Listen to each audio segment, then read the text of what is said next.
দেখা হবে না 40 দিন, তাই তো বিদায় বেলাতেও ফুরোচ্ছিল না কথা।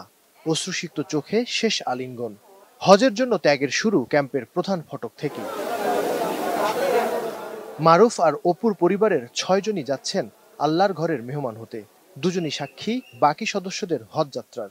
সবাইকে বিদায় দিয়ে জানালেন কতখানি খুশি তারা। তাদের যাত্রা শুভ হোক, ভালো হোক, এই দোয়ার জন্যই তো আসি, তাদেরকে বিদায় দেওয়ার জন্য আর কি। ইনশাল্লাহ সবকিছু মোটামুটি ভালো, সব শৃঙ্খলার সাথে যাচ্ছে। এতটা ডিসিপ্লিন চিন্তা করি নাই আর কি। তো দেখলাম যে এখানে মানে যথেষ্ট ডিসিপ্লিন ওয়েতেই সব কিছু হ্যান্ডেল হচ্ছে। তো বিদায় করলাম। এই তো একটু খারাপ লাগে, বাট ইনশাল্লাহ ফিরে আসবে সবাই, এই দোয়া থাকবে। গেলবারের মতো এবারও হজ ক্যাম্পের ব্যবস্থাপনায় খুশি হজযাত্রীরা। তেমন কোনো ভোগান্তি ছাড়াই হয়ে যাচ্ছে থাকা, খাওয়া, চেক ইন, এমনকি ইমিগ্রেশনও। সবটাই সুন্দর হয়েছে, বাকিটাও ইনশাল্লাহ যেন হজ সুন্দরভাবে করতে পারি, এটাই সবার কাছে দোয়া চাই। হজের যেগুলো নিয়ম কানুন আর কি এখানে আমাদেরকে তো বলে দেওয়া হয়েছে।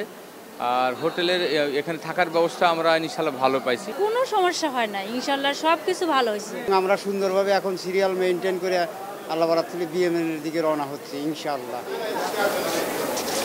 তবে বরাবরের মতো শঙ্কার জায়গা ভিসা জটিলতা। পঞ্চম দিনেও ভিসা হয়নি 9,000 যাত্রীর। সময়সীমা শেষ হলেও ই ভিসার সার্ভার খোলাই রেখেছে সৌদি সরকার। তাতে গত দুদিনে কমেছে ভিসার জন্য অপেক্ষমানদের তালিকা। তবে হজ এজেন্সিদের সংগঠন হাবের সভাপতির আশ্বাস মিলল। জানালেন আগামী দুদিনে সমাধান মিলবে ভিসা জটিলতার। ভিসার কারণে ফ্লাইট মিস হবার শঙ্কা নেই বলেও দাবি তার।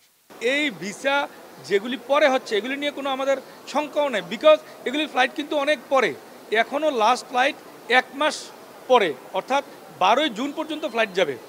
সো আমাদের শঙ্কার কোনো কারণ নাই, সব ভিসা হয়ে যাবে আগামী 2 দিনের মধ্যেই, এবং হজ যাত্রীগণ কমফোর্টেবলি যেতে পারবেন। ভিসা নিয়ে হজ ক্যাম্প পরিচালকেরও বক্তব্য একই রকম। বললেন গত 4 দিনে যারা ফ্লাইট মিস করেছেন তাদের কেউই ভিসা জটিলতায় নয়, বরং তাদের ব্যক্তিগত সমস্যায়। ভিসা জটিলতা বা কোনো বিষয় এখন এগুলো নাই। এখন যে সমস্যাগুলো হচ্ছে কিছু আছে শারীরিক সমস্যা। আমরা কিন্তু ভিসা রেগুলার ভিসা আপডেট আপনাদেরকে গতকালও আমি বলেছিলাম যে মনে হয় 11,000 ভিসাই ছিল না, মানে আমাদের অপেক্ষমান ছিল, আজকে 9,000-এ নেমে এসেছে।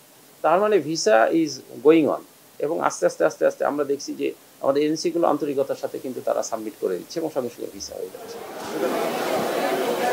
সোমবার 3,000-এর বেশি যাত্রী পরিবহন করবে 8 ফ্লাইট।